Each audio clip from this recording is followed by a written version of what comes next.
Tervetuloa Isännöintiliiton ja Avaus Solution Oyn webinaariin. Tänään puhutaan vähän isännöintialan toiminnanohjauksesta, mitä se tarkoittaa ja mitä se voisi alalle tuoda. Ennen kuin mennään aiheeseen, niin käydään tuossa läpi vielä nämä webinaarin perusjutut. Chattiin voi paukutella kysymyksiä ihan koko webinaarin ajan ja sitten käydään ajan puitteissa niitä tuolla lopussa läpi. Ja jos on jotain kysymyksiä, mihin ei vastata ajan puitteissa, niin vastataan niihin sitten myöhemmin sähköpostilla, että kaikkiin kysymyksiin kyllä sitten toimitetaan vastaus. Esitysmateriaali tulee sähköpostiin heti websun jälkeen ja tallenne sitten noin viikon kuluessa tuonne mapin puolelle. Voi sen sitten käydä siellä katsomassa uudelleen ja siihen linkki tulee sitten kanssa sähköpostilla. Ja täällä tänään toiminnanohjauksesta puhumassa laitetaan tästä vähän vaikka isompaa kuvaa, eli Jani Neulaniemi, Avaus Solutions toimitusjohtaja sieltä, tervetuloa. Kiitos.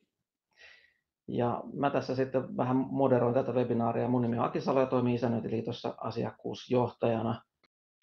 Ja eipä mitään, toiminnanohjaus ei välttämättä ole kaikille ihan tuttu juttu. Onneksi Jani käy vähän asiaa ensin läpi, että mistä on kyse, kun puhutaan toiminnanohjauksesta. Ole hyvä, Jani. Kiitos. Yes, kiitoksia kaikille osallistuneille ja pyrin pitämään tämän hyvin ytimekkäänä ja niin, että kaikki asiat liippaa toiminnanohjausta. Mäkin kehotan tuolla viestiketjussa, kysykää ihmeessä, jos herää kysymyksiä, ei ole typeriä kysymyksiä, niin pyritään sitten lopussa vastaamaan. Esitysmateriaali pitäisi olla sen verran lyhyttä, että nimenomaan keretään oikeasti sitten myös keskustelemaan, jos teillä herää kysymyksiä. Lyhyt tausta minusta, meidän yrityksestä, Avaus Solutions Oy. 2018 me lähdettiin siitä perinteisestä taloyhtiöasiointiväylästä, eli me kehitettiin silloin 2018 mobiilisovellus, mutta siinä ei kovinkaan monta kuukautta mennyt, kun alettiin ymmärtämään tätä isännöitsijätoimiston toiminnanohjausta, sen hetkisiä järjestelmiä ja nimenomaan alettiin sitten miettimään, että miten me oikeasti voidaan tuoda isännöitsijätoimistolle semmoinen työkalu, mikä kokoaa niin sanotusti kaikki tärkeimmät ominaisuudet yhteen pakettiin, ettei tarvitse sitten käyttää montaa eri järjestelmää.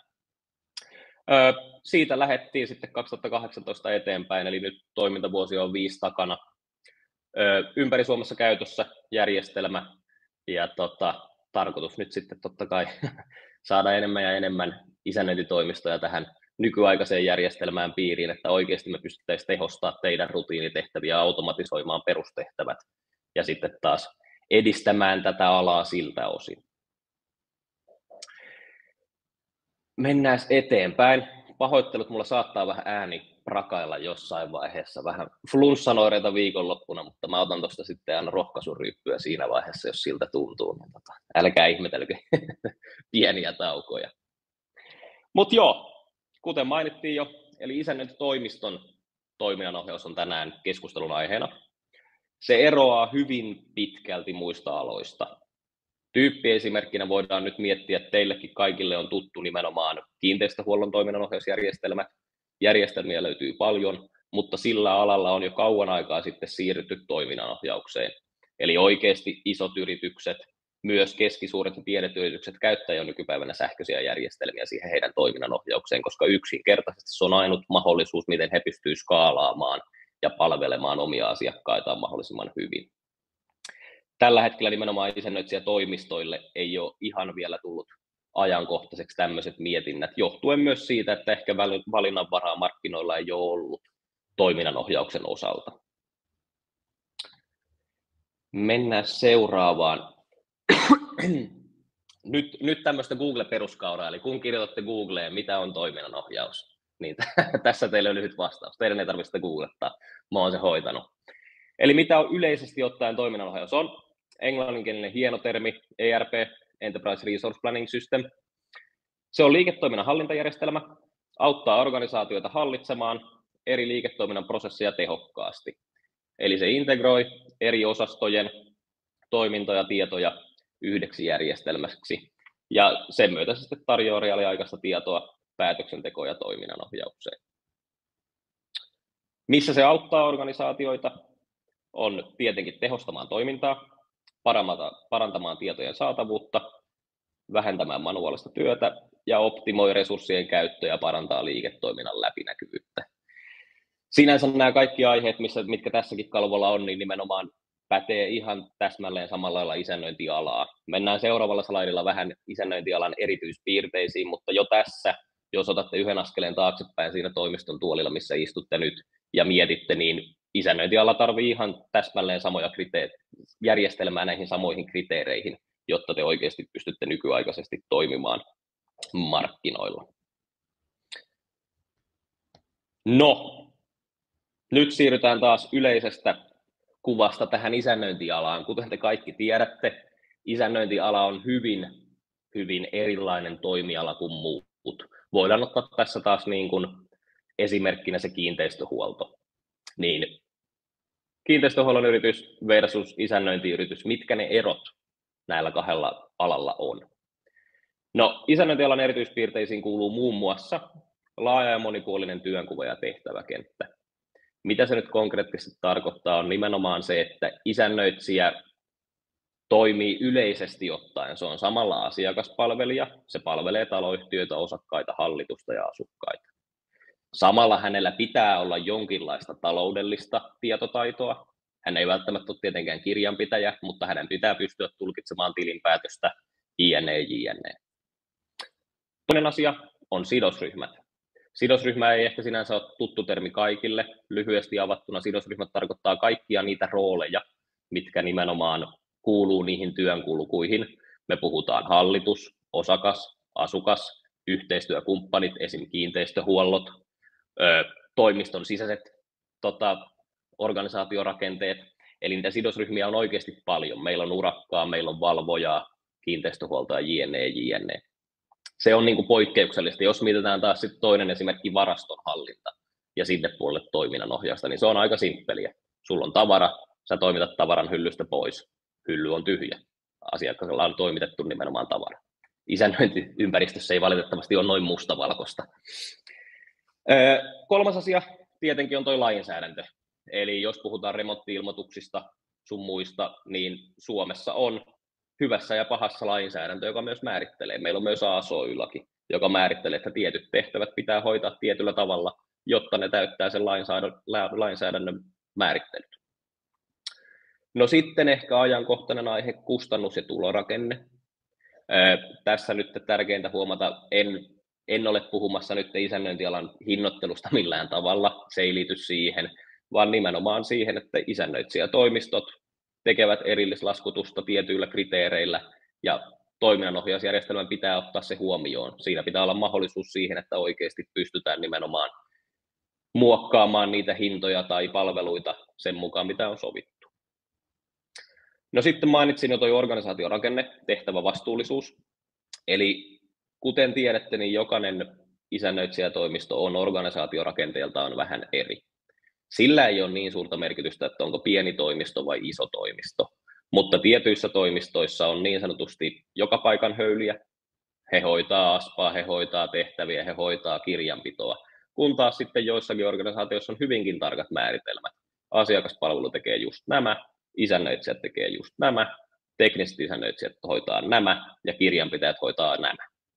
Eli järjestelmän on pakko ottaa tämäkin organisaatiorakenne huomioon, jotta se oikeasti palvelee teitä alusta loppuun.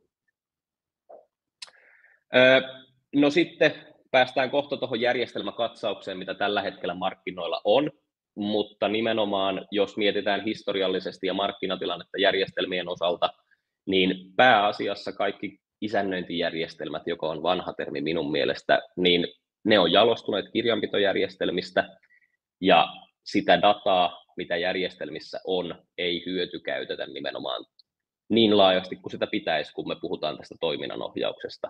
Eli yksinkertaisesti mustaa valkoisella tieto ei auta teitä hoitamaan asioita, vaan te itse manuaalisesti syöttelette tietoa eri paikkoihin. No, summa summarum, tämä ei ole negatiivinen asia, mutta isännöintiala on yksinkertaisesti todella haastava ympäristö kokonaisuudessaan, kun me puhutaan toiminnanohjauksesta. Ja siinä varmasti on nimenomaan yksi syy, miksi toiminnanohjausta ei ole tuotu niin vahvasti esille markkinoilla vielä tähän mennessä. No, nyt sitten, miksi toiminnanohjaus olisi tärkeää teille kaikille, jotka täällä webinaarissa on, ja tietenkin kaikille muillekin, jotka ei päässyt. Ensimmäinen on tietenkin asiakaspalvelun parantaminen ja tehostaminen. Yhä edelleenkin isännöitsijätoimiston niin kuin suurin tehtävähän on palvella asiakkaita. Se on asiakaspalveluyritys, jos halutaan tehdä niin kuin mustaa valkoisella jotakin definiointeja. Se on myös asiantuntijayritys kyllä, mutta pääsääntöisesti se on kuitenkin asiakaspalvelua. Työkulkujen standardisointi ja laadun ylläpito. No laatu liittyy taas tietenkin tuohon asiakaspalveluun, ja se liittyy tietenkin myös tiettyjen tietojen päivittämiseen tiettyihin järjestelmiin. Mutta työkulkujen standardisointi, nyt kun mä oon pyörinyt ympäri Suomen, niin on itse asiassa käynyt ilmi nimenomaan, että nuo työkulut ei ole tällä hetkellä selkeitä kaikkialle. Se on vähän villilänsi, kun jos mä kysyn suoraan yritykseltä, että hei, kuka hoitaa nyt tämmöisen asian, niin sieltä yleensä valitettavasti tulee vähän semmoinen, että niin, no, pitää vähän miettiä, että voisiko sitä muuttaa, että yleensä nämä nyt on vaan heitetty tolle tai jollekin. Että työkulkujen standardisointi saataisiin selkeät prosessit, kuka hoitaa, mitä hoitaa ennen kuin se on valmis. Se olisi äärimmäisen tärkeää. Se nopeuttaa, se tehostaa ja yksinkertaisesti selkeyttää sitä rutiinityötä teidän toimistoissa. Tilastoitavuus ja tiedolla johtaminen. Nyt ei puhuta mistään pelkän ylimmän johtoportaan johtamisesta, ei, vaan puhtaasti myös voidaan ottaa taloyhtiökohtainen johtaminen.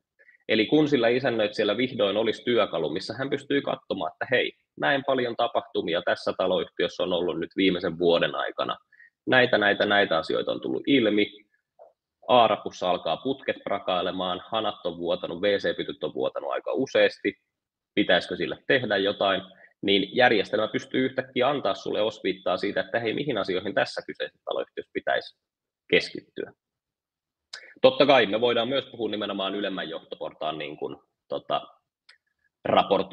raportoinnista kautta tilastoitavuudesta. Eli nimenomaan voidaan myös katsoa sitten koko massalle, että hei, mitkä taloyhtiöt on nyt se, jotka työllistää meidän asiakaspalvelua tai isännöitsijöitä eniten.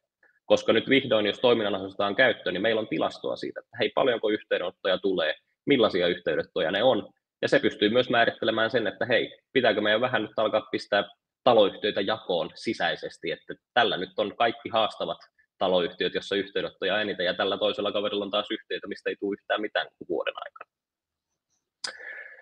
Yhteistyön kehittäminen, eli just se sisäinen organisaatio. Miten ne työt rullaa teidän puolella? Onko kaikki tietoisia asioista vai jääkö siellä tällä hetkellä joku niin sanotusti unholaan? Eli yksi henkilö hoitaa kaikki asiat, jos esimerkiksi nyt asiakaspalvelulta kysytään, että no mitäs täällä taloyhtiössä on ollut, niin ei mitään tietoa. Vaan se, että oikeasti yhdessä meillä on reaaliaikainen näkymä, pystytään seuraamaan, että millaista asiaa täällä nyt on ollut. Sitten kun se Aspan puhelin soi, isännöitsijän puhelin soi, hän voi myös nopeasti mennä järjestelmään katsoa, että joo, tämmöisiä tehtäviä on ollut. Että nämä on kyllä työn alla tällä hetkellä. Laskutus ja sen läpinäkyvyys on ehkä nimenomaan nyt tämän hetken keskustelun aiheita yhä edelleen, niin jos meillä on järjestelmä, joka pystyy tuottamaan sen läpinäkyvyyden, että mihin nämä erillisvelvoitettavat palvelut liittyy. Meillä on suora punainen lanka, tehtävä ID, tämä lasku luotu. Aina pystytään palaamaan siihen, että mistä nämä erillislaskutettavat on syntynyt. Silloin vanhassa elämässä, kun olin vielä itsekin isännöintipuolella töissä, niin oli perinteistä tämmöinen laskutus, että toimistokulut joka vuosi 200 €. Nykypäivänä se ei enää ole se, mitä asiakkaat haluaa. He oikeasti haluavat sen läpinäkyvyyden siihen, että hei, mistä nämä kustannukset on oikeasti syntyneet. Ja järjestelmä antaa siihen mahdollisuuden, että me voidaan suoraan järjestelmästä näyttää, että ne liittyy tähän. No sitten ehkä se kaikista tärkein, arkirutiinien automatisointi ja työajan tehostaminen, niin se on niin kuin se meidän prioriteetti, mitä me ollaan lähdetty rakentamaan meidän puolelle. Teillä jokaisella on tosi paljon rutiinitehtäviä, muuttoilmoitukset, omistusmuutokset, vikailmoitukset. Nyt puhutaan sitten helpoista vikailmoituksista, eli semmoisia, mitä tulee päivittäin, niin on olemassa tapa oikeasti, miten niitä saadaan automatisoitua ja millä me saadaan teidän työaikaa vähenemään. Nyt on semmoinen vaihtoehto, koska ne on kaikki standardimuotoista dataa, ne tulee yleensä täsmälleen samalla tavalla teille sisälle hoidettavaksi, ja te joka kerta hoidatte ne täsmälleen samalla tavalla. Niin järjestelmä pystyy oikeasti nimenomaan auttamaan teitä siinä ja automatisoimaan teidän rutiinitehtävien hoitoa. Seuraavalla sivulla tullaan menemään läpi noita järjestelmäkatsauksia, mutta meidän näkemys on just se, että tietojen integrointi, raportointi, prosessien automatisointi puuttuu tältä isännöintialalta vielä tällä hetkellä suuressa mittakaavassa. Mä oon paljon asiakkaiden kanssa keskustellut tässä. Suuremmat organisaatiot on ehkä alkanut tekemään toiminnanohjaukseen omia ratkaisuja, mutta yhä edelleenkin, kun päästään pidemmästä tässä esittelyssä, niin te huomaatte sen, että tämmöiset omat ratkaisut ei kuitenkaan ole niitä tehokkaimpia toiminnanohjauksen osalta. Totta kai joku voi olla sitä mieltä, että sähköposti on toiminnanohjausta, nimenomaan joku Excel on, joku Dynamicsin pohja, se on toiminnanohjausta. Kyllä, osittain se on oikeassa, mutta hyötykäyttääkö se oikeasti oikeaa dataa ja päivittääkö sitä oikeaa dataa niin, että se on seurattavissa teidän näkökulmasta. Noniin. Eli seuraavaksi nyt päästään siihen, että mitä järjestelmiä teillä luultavasti on käytössä. Tietenkään kaikilla ei ole kaikkia näistä esimerkistä käytössä, mutta uskon, että pystytte nimenomaan havainnollistamaan, mitä tarkoitan tällä seuraavalla slaidilla. Kiinteistötiedon hallinta, isännöintijärjestelmät. Se on se perinteinen. Mä vähän kritisoin termiä. Eli mikä on, jos nyt mietitte siellä hiljaa, niin mikä on isännöintijärjestelmä teidän mielestä tällä hetkellä? Jotta mä oon tarpeeksi konkreettinen, minun mielestä kiinteistötiedon hallinta isännöintijärjestelmä on vain master data paikka. Eli te olette syöttänyt sinne taloyhtiön rakennukset, tontit, tilat, henkilöt, sidokset. Auttaako se toiminnanohjauksen näkökulmasta teitä ollenkaan? Mulla on hurja väittämä, tämä on henkilökohtainen mielipide, mutta minun mielestä ei. Se on vaan tietokenttä, mihin te olette kirjannut tiettyä tietoa, ja te muutatte manuaalisesti sitten, kun jotkut asiat muuttuu. Siellä on esimerkiksi korjaushistoria, kyllä, mutta onko teillä tällä hetkellä järjestelmää, kun remontti-ilmoitus tulee, niin te klikkaatte, että vie remontiksi. Niin te taas säästätte aikaa, ei ole duplikaattityötä. Mä vähän pahoin pelkään, että teidän vastaus on, että ei se sitä tee, vaan se on manuaalista työtä. Se on master data-paikka, missä on paljon informaatiota, mutta sitä dataa ei pysty hyötykäyttämään kovinkaan monipuolisesti, kun puhutaan toiminnanohjauksesta. No, mikä olisi se nimi, mitä käyttäisit näistä? Mä käyttäisin vaan nimenomaan, mä käyttäisin ehkä enemmän, oikea termi olisi toi kiinteistötiedon hallinta. Se ei minun mielestä liity isännöintiin sinänsä millään tavalla. Isännöintijärjestelmä on mulle aina ollut sellainen kysymysmerkki, että mitä se tarkoittaa?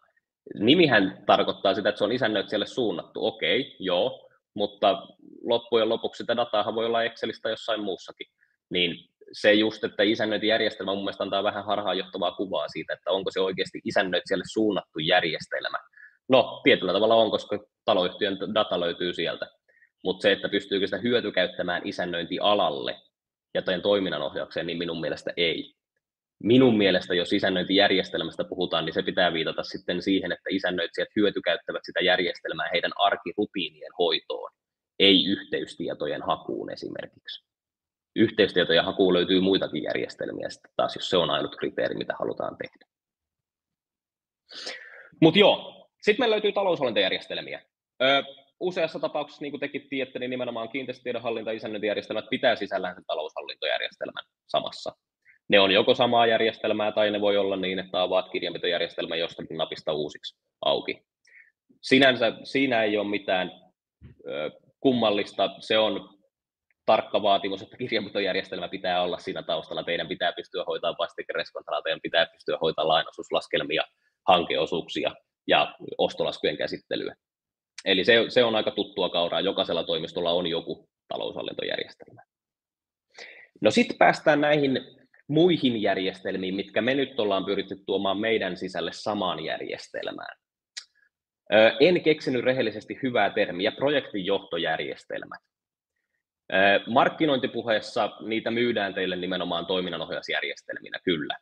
Mutta loppujen lopuksi, jos katsotaan teknisestä aspektista, ne on yksinkertaisesti taas oma järjestelmä, oma tietokanta, mihin vaan kirjataan sitten joko työtunteja, projekteja tai jotain muuta, ja niiden kautta laskutetaan. Projektinjohtojärjestelmät varmasti toimii muilla aloilla, korjausrakennuksessa, ehkä jopa kiinteistöhuollossa, joku maaurakoitsija. Niissä on niihin hyötyä, mutta isännöintialalla joudutaan käyttämään sellaista dataa, mikä ei yksinkertaisesti tietokannallisesti mene tuonne projektinjohtojärjestelmiin. Mutta mä veikkaan, että teille myydään ne nimenomaan toiminnanohjausjärjestelminä, että se helpottaa teidän arkea. Mutta sitten kun otetaan taas yksi askel taaksepäin, mietitään, että hyötykäyttääkö se mitään olemassa olevaa nyt sieltä isännöintijärjestelmästä, niin luultavasti ei hyödytä. Ehkä se suurin hyöty on se, että sieltä saattaa löytyä nykyaikainen termi rajapinta sinne isännöintijärjestelmän laskutukseen, että saatte laskut menemään projektinjohtojärjestelmästä sinne isännöintijärjestelmään. No sitten kunnossapitojärjestelmät. Tämä on ehkä organisaatioriippuvainen järjestelmä. Jotkut käyttää isännöitsijätoimistot, mutta yleisestihän kunnossapitojärjestelmiä on kiinteistöhuollolla. Mutta hyvin usein tulee nimenomaan vastaan, että myös isännöitsijätoimisto joutuu päivittelemään ja seuraamaan jotakin eri kunnossapitojärjestelmää. Esimerkiksi tikettien osalta, että he syöttävät kiinteistöhuollon järjestelmään tiketin. Mutta päästään taas ongelmaan, jos te syötätte eri järjestelmään sen tiedon, onko se data teidän hallussa, pystyttekö te hyötykäyttämään sitä teidän arkitehtävissä vai ei. Onko se pelkästään manuaalinen työ, taakka jollekin henkilölle teidän toimistossa. Energiaseurantajärjestelmät, niitä tulee kuin sieniä sateella tällä hetkellä, on etäluettavia vesimittareita, on etäluettavia sähkömittareita, on lämmön seurantajärjestelmiä. Tiedän, että joillakin toimistoilla on käytössä niitä ja joillakin ei.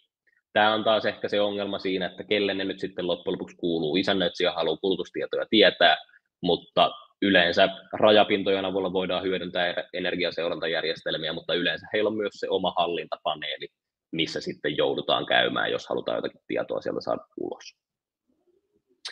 Ja sitten kaikki mikropalvelut. Mä kutsun niitä nyt mikropalveluiksi. Se ei pidä olla negatiivinen termi, mutta mä viittaan nimenomaan järjestelmiin, jotka myydään teille nimenomaan viestintään, asiakaskäyttöliittymään, taloyhtiöiden nettisivuiksi.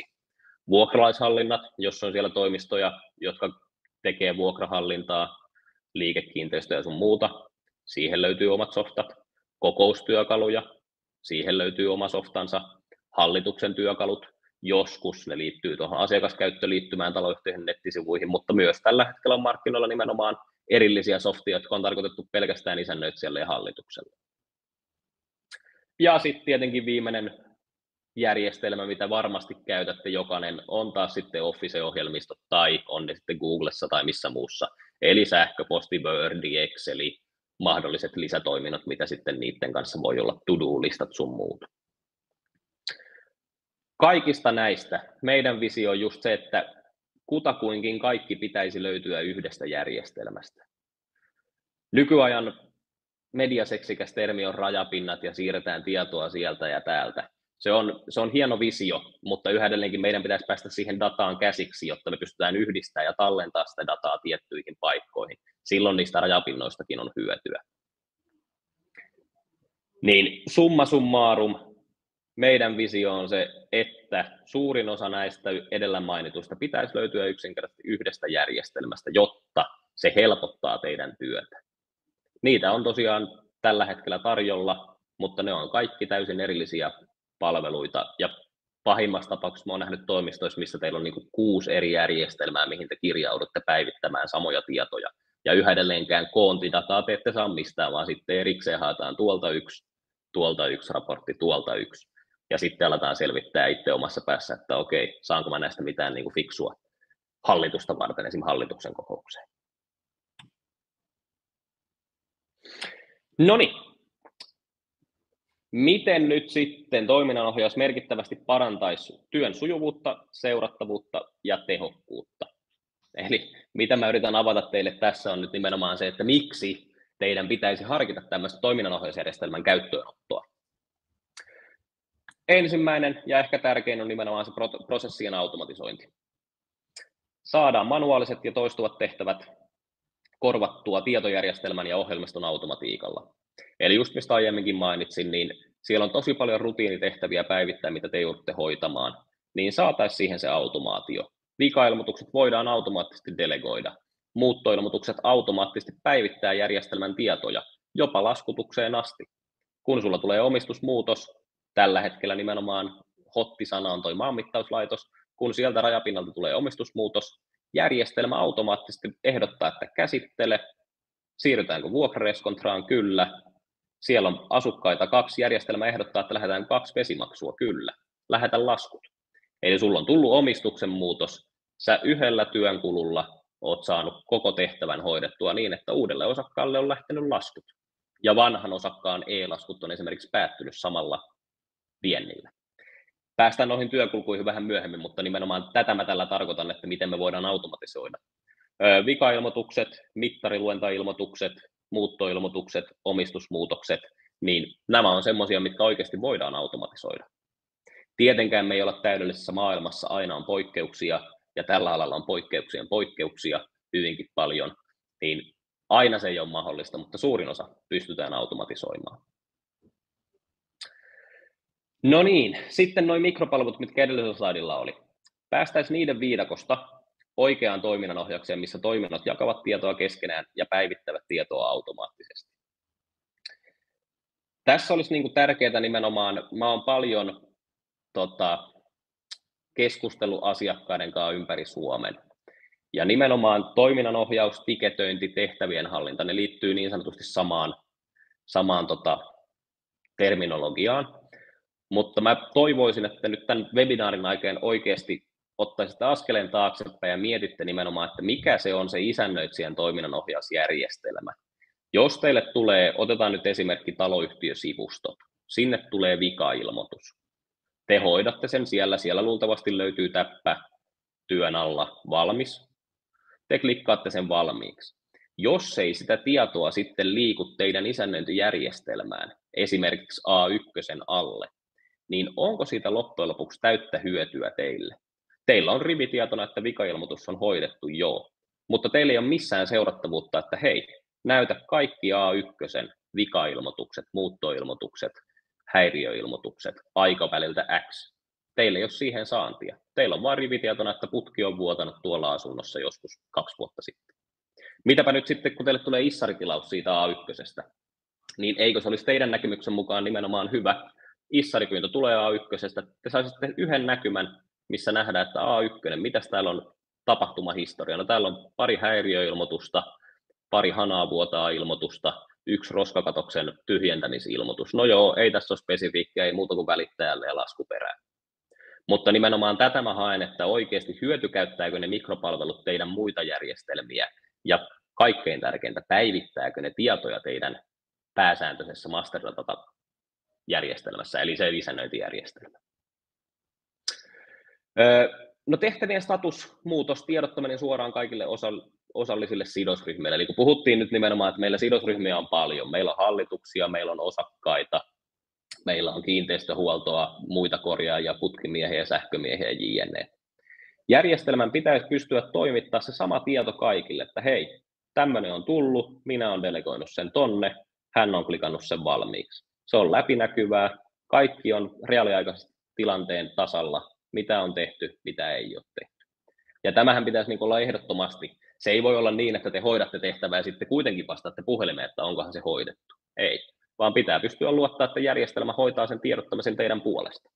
Ihan tyyppiesimerkki meidän järjestelmästä on se, että kun sulle tulee sähköposti, sähköpostista pystyt suoraan viemään tiketin meidän kiinteistötiedon kautta isännöintijärjestelmään. Asiakkaalle lähtee välittömästi viesti, hei, olemme vastaanottaneet tikettiin numero F1765, otamme yhteyttä, jos siihen herää lisää kysymyksiä. Kun se siirretään työn alle, asiakkaalle lähtee viesti, hei, isännöitsijä X on siirtänyt tämän työn alle. Jos mä delegoin sen putkimiehelle, asiakkaalle lähtee viesti, hei, isännöitsijä on delegoinut tehtävän putkimiehelle tai ulkoiselle osapuolelle.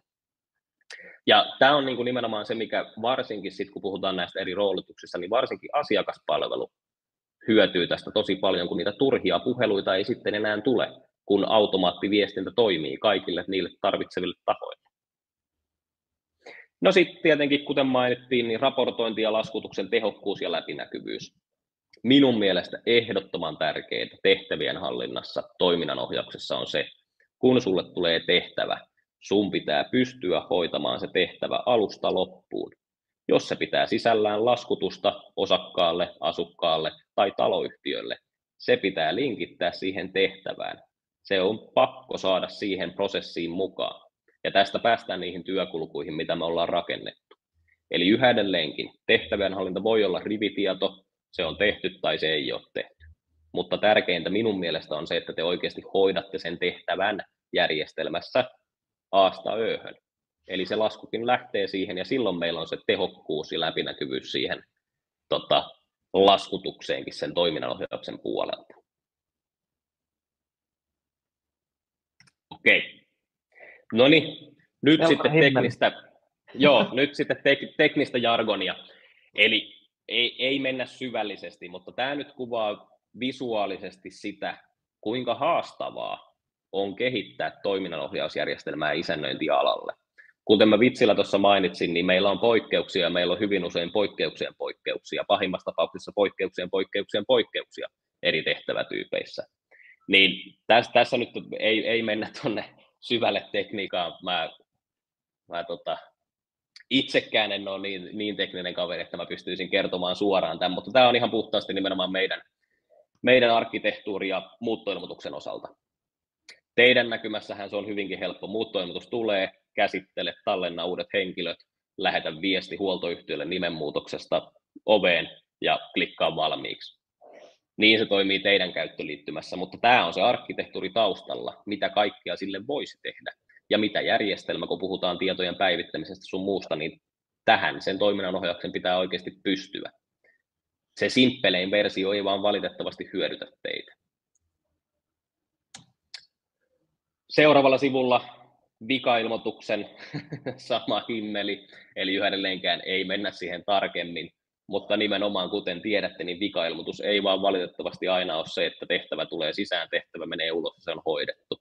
Siinä on taas paljon poikkeuksia, mitkä pitää ottaa huomioon. Ja me ollaan rakennettu se niin, että ne poikkeukset oikeasti on otettu huomioon siinä järjestelmässä, jotta te saisitte sen maksimaalisen hyödyn siitä.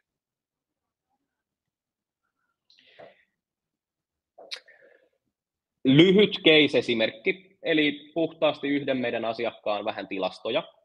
Nyt heti huomiona tässä vaiheessa sijaitsee Pohjanmaalla. Täällä ei valitettavasti ole kovin suuria kerrostaloja. Eli niillä löytyy noin 120 taloyhtiöä, mutta puhutaan ehkä keskisuurista taloyhtiöistä vähän pienempiin taloyhtiöihin. Sanoisin, että arvio huoneistomäärä on 20-30 huoneistoa per taloyhtiö, näin keskiarvollisesti. Niin nappasin vaan tietokannasta nimenomaan heidän tilastoja edelliseltä kuulta, eli lokakuulta tänä vuonna. Kyseisellä yhtiöllä 400 ulkoista tehtävää kuukauden aikana. Kun puhutaan ulkoisista tehtävistä, se tarkoittaa sitä, että taloyhtiön asukkaat, osakkaat, hallitukset on syöttänyt niitä tehtäviä järjestelmään. Eli se ei tarkoita sitä, että asiakaspalvelu on 400 kertaa painanut plusmerkkiä, uusi vikailmoitus, vaan suurin osa ulkoisista tehtävistä tulee nimenomaan sidosryhmiltä taloyhtiöistä, eikä sieltä isännöitsijätoimiston sisältä. 750 kirjattua toimintoa. Meidän kielellä toiminnot tarkoittaa nimenomaan sitä, että statuksen vaihdot, viestit osakkaalle, viestit hallitukselle, viestit putkimiehelle, huoltoyhtiöille, jne, niin ne on toimintoja. Ja niitä tietenkin on, koska jokaiselle tehtävälle joudutaan tekemään jotain muuta kuin klikkaamaan vaan valmiiksi. Niin sen takia nimenomaan 750 kirjattua toimintoa näihin kyseisiin tehtäviin liittyen on tullut sillä kuukauden sisällä. Sisäisiä tehtäviä, koska myös se, että kaikki tehtäväthän teidän toimintaympäristössä ei liity taloyhtiöihin. Se voi olla, annetaan nyt esimerkkinä nimenomaan, että isännöitsijä voi pyytää välintilinpäätöstä tiettyyn päivään mennessä, toimitusjohtaja laittaa jollekin henkilölle, että hei, hae kahvia perjantaiksi, meillä on aamupalveri, pullat pitää tarjota. Muita sisäisiä tehtäviä, mitä tiedän, on esim. Mittarilukuilmoitukset. Isännöitsijä saa hallitukselta toiveen, että hei, voitaisiko mittarit lukea nyt tämän kuun loppuun mennessä. Isännöitsijä luo tehtävän, delegoi sen Aspalle, että hei, lähdet kiinteistöhuollolle tehtävä, että käy lukemaan mittarit. Ne on sisäisiä tehtäviä, eli ne on taas puhtaasti toimiston sisäisiä plusmerkkejä, että on lisätty uusi tehtävä, delegoitu se jollekin omalle henkilökunnalle. No mitä tämä tarkoittaa? On noin 50 tehtävää per henkilö per kuukausi. Mä tiedän, että kyseinen yritys nimenomaan käyttää meidän järjestelmää hyvinkin pitkälle toiminnanohjaukseen, mutta totta kai statistiikasta puuttuu joka ikinen tehtävä, mikä on tullut esimerkiksi puhelimen välityksellä. Sanotaan vaikka vastiketilannetta. Yleensä niitä ei nimenomaan tilastoida mitenkään, vaan niihin asiakaspalvelu pystyy vastaamaan suoraan, koska heillä on pääsy taas katsomaan vastikereskontrasta, että mikä se perintäkirje on ollut tai mikä se teidän vastikesaldo nyt tällä hetkellä on. Jotenka se nyt tietenkin pitää ottaa huomioon, että joka ikinen tehtävä ei valitettavasti pääse näihin tilastoihin mukaan. Se tarkoittaa, että se on about 3 tehtävää per päivä per henkilö, mitä on hoidettu, mutta tietenkin väittäisin näin yleisesti, että kirjanpitäjälle ei mene yhtä paljon tehtäviä kuin taas sitten asiakaspalvelijoille. Ja sitten päästään taas näihin kohdekohtaisiin eroihin, että nimenomaan isännöitsijöille tulee varmasti paljon niitä puhelinsoittoja suoraan, eikä ne tule järjestelmän kautta. Kun puhuin siitä laskutuspuolestakin, niin nimenomaan näihin tehtäviin liittyen niin erillislaskutettavaa kuukauden aikana on tullut 500-457 €. Tässä haluaisin, että nimenomaan miettisitte sitä nimenomaan, että kuinka paljon te uskotte, että teiltä jää laskuttamatta tämmöisiä palveluita, mitkä oikeasti olisi laskutuksen piirissä. Eli kuinka paljon nimenomaan teillä on niitä tehtäviä, mitkä vaan unohtuu teidän sähköpostiin tai puhelinsoittoihin. Mitä jos ne olisi kirjattuna tehtävänä ja siihen tehtävään pystyy linkittämään sen laskutusperusteen ja määrän ja vietyä sitä mukaan sitten taas sinne laskutukseen. Niin silloin oikeasti liikevaihdollisesti silloin suuri merkitys.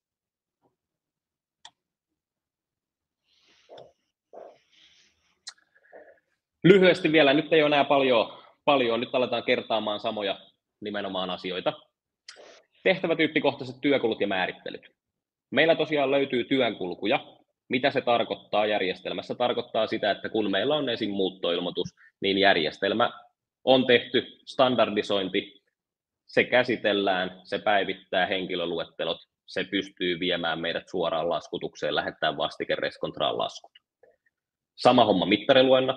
Se tarkoittaa sitä, että mittarilukema tulee, käsittele, tallenna, lähetä lasku. Se on samaa tehtävää, samaa työkulkua. Remontti-ilmoitus tulee. No niiden tapauksessa teidän pitää ehkä kuukauden verran niitä pitää työjonossa, koska te kyselette sitten osakkaalta, onko luvat, onko valvojat, onko urakoitsijat valittu jne. Kun kaikki tiedot on kasassa, sen saman tehtäväkortin alla, vie huoneistoremontiksi, tallenna ja tulevaisuudessa vie maanmittauslaitokselle suoraan se remontti-ilmoitus. Se on työkulku. Nämä on vain muutama esimerkki nimenomaan näistä työnkuluista, mutta nimenomaan saadaan selkeytettyä, miten prosessit hoidetaan teidän organisaatiossa. No sitten taas poikkeukset ja niihin reagointi, eli nimenomaan ei voi olla niin jäykkä järjestelmä, että se ei pysty ottaa tiettyjä poikkeuksia huomioon. Jotkut asiat pitää pystyä lähettämään, esimerkiksi remontti-ilmoitukset pitäisi pystyä lähettämään hallitukselle eikä hyväksyntää. Onko tämä ok teidän puolesta? Kun hallitus sen hyväksyy, niin siinä vaiheessa voi tulla takaisin isännöitsijän työjonolle, että okei, selvitän nämä asiat, ennen kuin viet sen sinne huoneesta remontteihin. Ensisijat vastuuhenkilöt ja ryhmävastuut, eli järjestelmän pitää pystyä ottaa huomioon teidän organisaatiorakenne. Kuka hoitaa, mitä hoitaa, mahdollisesti onko siellä jotakin ryhmävastuullisia. Esimerkiksi jossakin organisaatiossa voi olla 3 asiakaspalvelijaa. Heidät pitää pystyä ottaa semmoiseen ryhmään, jotta kun sille ryhmälle delegoi tehtävän, niin kaikki he 3 pystyy vastaanottaa sen tehtävän. Se, joka sen ensimmäisenä kertaa ottaa tehtäväjonosta pois, niin se on sitten hänen vastuullisena. Eli järjestelmän pitää pystyä muokkautumaan teidän organisaatiorakenteeseen, eikä niin, että järjestelmä pakottaa, että no nyt on pakko vaan valita yksi vastuuhenkilö ja that's it. Sitten jos menee väärin, niin voi soittele kaverille ja kysyä, että pystyykö se hoitaa. No tietenkin delegoinnit, se on aika itsestään selvä, että pitää olla sisäisiä delegointeja, pitää olla nimenomaan julkisia delegointeja. Eli pystytään delegoimaan myös muuallekin kuin pelkästään toimiston sisälle. Se voi olla putkimies, kiinteistöhuolto, sähkömies tai joku urakoitsija, jne. Reaaliaikainen seuranta, eli järjestelmä automaattisesti periaatteessa määrittelee sen reaaliaikaisen seurannan. Eli kaikki sidosryhmät huomioon ottaen, kaikkia informoidaan samasta aiheista. Tietenkin siellä on tietyt kriteerit. Osakas ei näe samoja asioita kuin isännöitsijä, mutta kuitenkin ne tärkeimmät tiedot liikkuu sille osakkaalle, mitä hänen kuuluu tietää. Raportointi, seurattavuus, läpinäkyvyys. Eli yhä edelleenkin pystytään raportoimaan henkilökuntatasolla, taloyhtiötasolla, koko yrityksen tasolla asioita toiminnanohjaukseen liittyen. Lisää laatua ja kilpailukykyä. Ennen vanhaa vielä 7 vuotta sitten tilanne oli se, että isännöitsijätoimistot pystyivät hankkimaan kilpailukykyä sillä, että he hankkivat itselleen taloyhtiösivuston. Se oli sitä aikaa. Se oli silloin kilpailuetu. Mutta niin kuin tiedätte, nykyään kaikilla lähtökohtaisesti on jo jonkun sortin sähköinen palvelukanava. Eli nyt mitä me tuodaan siihen lisää on se, että nyt se toiminnanohjaus voi olla se teidän kilpailukykyetu. Eli te oikeasti palvelette teidän asiakkaita hyvin ja nopeasti ja tehokkaasti. Ja se on raportoitavissa myös sinne taloyhtiön suuntaan. Sitten viimeisenä taloyhtiöiden asiakkuuden arvo- ja hinnoitteluperusteiden määrittely ja perustelu. Eli nimenomaan pystytään määrittelemään, mitkä taloyhtiöt rasittaa teitä eniten, onko siellä nimenomaan ylikuormitettu jonkun henkilön työt, onko jollakin liikaa kohteita suhteessa taas sitten tehtävä kenttään jne. Tämä työkalu antaa siihen niin kuin vaihtoehdon. Lyhyesti, aika alkaa loppumaan, mä puhun niin paljon, niin datalähteet, mihinkä nyt sitten kun toiminnanohjauksesta puhutaan, niin mistä meillä tulee dataa, huoneistintajärjestelmä, isännöitsijätoimiston manuaalisesti syöttämä data tai rajapintojen avulla esimerkiksi sähköpostista, taloyhtiön käyttäjien syöttämä data, eli taloyhtiöstä tulee suoraan, rajapintakumppaneiden, se voi olla kiinteistöhuollon järjestelmät, se voi olla joku muu järjestelmä, mistä tulee dataa, tai sitten kolmannen osapuolen avoimet tietokannat, PRH sun muut, niin sieltä pystyy hakemaan dataa meidän puolelta. No, datan prosessoija on sitten nimenomaan meidän järjestelmä, ja kuka sitä dataa sitten käyttää hyödykseen, niin on kaikki osapuolet teidän toimistossa, ja taloyhtiöt ja huoltoyhtiöt.